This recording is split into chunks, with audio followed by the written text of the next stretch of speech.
CPIM Pathanamthitta ജില്ലാ committee യോഗത്തിൽ N വാസുവിനെയും പത്മകുമാറിനെയും ഉന്നമിട്ട് MV Govindan. Party വിശ്വസിച്ച് ചുമതല ഏൽപ്പിച്ചവർ പാർട്ടിയോട് നീതി പുലർത്തിയില്ല.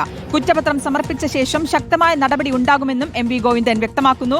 ഗോകുൽനാഥുണ്ട് വിശദാംശങ്ങൾ നൽകാൻ. ഗോകുൽനാഥ്, യോഗത്തിൽ ഇങ്ങനെയൊരു എൻ വാസുവിനെയും പത്മകുമാറിനെയും ലക്ഷ്യമിട്ടുള്ളതാണ് MV ഗോവിന്ദൻ സംസ്ഥാന സെക്രട്ടറിയുടെ വാക്കുകൾ എന്നാണ് മനസ്സിലാക്കുന്നത്. എന്താണ് പറയുന്നത്? തദ്ദേശ തിരഞ്ഞെടുപ്പുമായി ബന്ധപ്പെട്ടായിരുന്നു ഇന്ന് പത്തനംതിട്ട ജില്ലാ കമ്മിറ്റി യോഗം ചേർന്നത്. ആ യോഗത്തിലാണ് ഇപ്പോൾ സംസ്ഥാന സെക്രട്ടറി തന്നെ ഇത്തരത്തിൽ എൻ വാസുവിനും പത്മകുമാറിനുമെതിരെ കൃത്യമായ നിലപാടുകൾ സ്വീകരിച്ചതെന്നുള്ളതാണ്.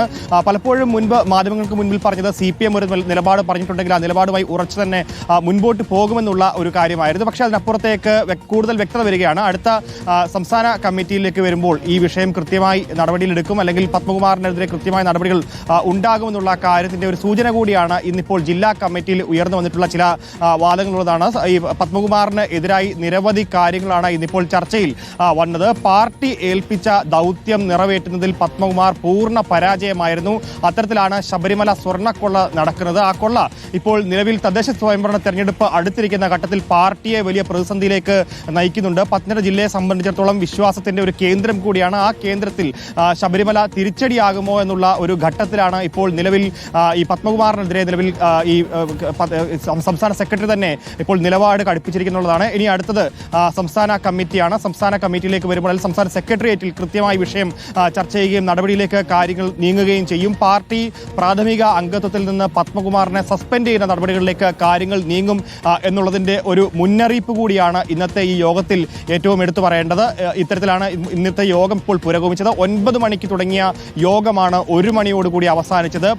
യോഗത്തിലെ പ്രധാന അജണ്ട തിരഞ്ഞെടുപ്പായിരുന്നുവെങ്കിലും പത്മകുമാറാണ് ജില്ലയിലെ പ്രധാന ചർച്ചാ വിഷയം. അതിന്റെ അടിസ്ഥാനത്തിലാണ് ഈ ചർച്ചകൾ മുൻപോട്ട് പോവുകയും തുടർന്ന് പത്മകുമാറിനെയും എൻ വാസുവിനെയും കേന്ദ്രീകരിച്ചുകൊണ്ട് ചർച്ചകൾ നടക്കുകയും ചെയ്തെന്നുള്ളതാണ്. ശബരിമല സ്വർണ്ണക്കൊള്ള കേസ്, ആ സ്വർണ്ണക്കൊള്ള കേസ് പാർട്ടി കൃത്യമായി ഏൽപ്പിച്ച ചില കടമകൾ ഉണ്ടായിരുന്നു. അത് പത്മകുമാറിനെ ഏൽപ്പിക്കുന്നതിന് വലിയ വിശ്വാസപരമായ ചില കാര്യങ്ങൾ കൂടി ഉണ്ടായിരുന്നു. പാർട്ടിയെ സംബന്ധിച്ചിടത്തോളം പാർട്ടിയുടെ മുതിർന്ന നേതാവ് കൂടിയാണ്, ജില്ലയിലെ പാർട്ടിയുടെ മുഖമാണ് പത്മകുമാർ. അപ്പോൾ ഈ പത്മകുമാർ അറസ്റ്റിലായത് പാർട്ടിയെ വലിയ പ്രതിരോധത്തിലാക്കുന്നുമുണ്ട് എന്നുള്ളതാണ്. അതേ തുടർന്നാണ് ഇപ്പോൾ ഒരു നിലപാടിലേക്ക് പാർട്ടി എത്തിയെന്നുള്ളതാണ്. എന്നാലും കഴിഞ്ഞ ദിവസങ്ങളിലൊക്കെ MV ഗോവിന്ദൻ പറഞ്ഞത് ഇതായിരുന്നില്ല. ഇത്തരത്തിൽ പാർട്ടി അതിന്റെ നിലപാടുകൾ വ്യക്തമാക്കി കഴിഞ്ഞിരിക്കുന്നു, നടപടി കൈക്കൊള്ളുമെന്നുള്ള കാര്യം പറയുകയും ചെയ്തതാണ്. എന്തായാലും തിരഞ്ഞെടുപ്പിന് ശേഷമായിരിക്കാം, തദ്ദേശ തിരഞ്ഞെടുപ്പിന് ശേഷമായിരിക്കാം ഒരു നടപടിയിലേക്ക് കാര്യങ്ങൾ കടക്കുക. ഏറ്റവും എടുത്തു പറയേണ്ടത് സംസ്ഥാന സെക്രട്ടറി തന്നെ പറഞ്ഞ ഒരു വാചകമാണ്. പാർട്ടി ഏൽപ്പിച്ച കടമകളിൽ നിന്ന് ഇവർ രണ്ടുപേരും പിന്നോട്ട് പോയി. അതിൽ പത്മകുമാറിനുണ്ടായ വീഴ്ച അല്ലെങ്കിൽ സ്വർണ്ണക്കൊള്ളയ്ക്ക് കുടപിടിച്ച ആ കാര്യങ്ങൾ അതൊക്കെ തന്നെ പാർട്ടിയെ പ്രതിസന്ധിയിലാക്കുന്നുണ്ട് എന്നുള്ളത് ഇന്ന് പാർട്ടി യോഗത്തിൽ കൃത്യമായി തന്നെ MV ഗോവിന്ദൻ എടുത്തു കാട്ടിയെന്നുള്ളതാണ്.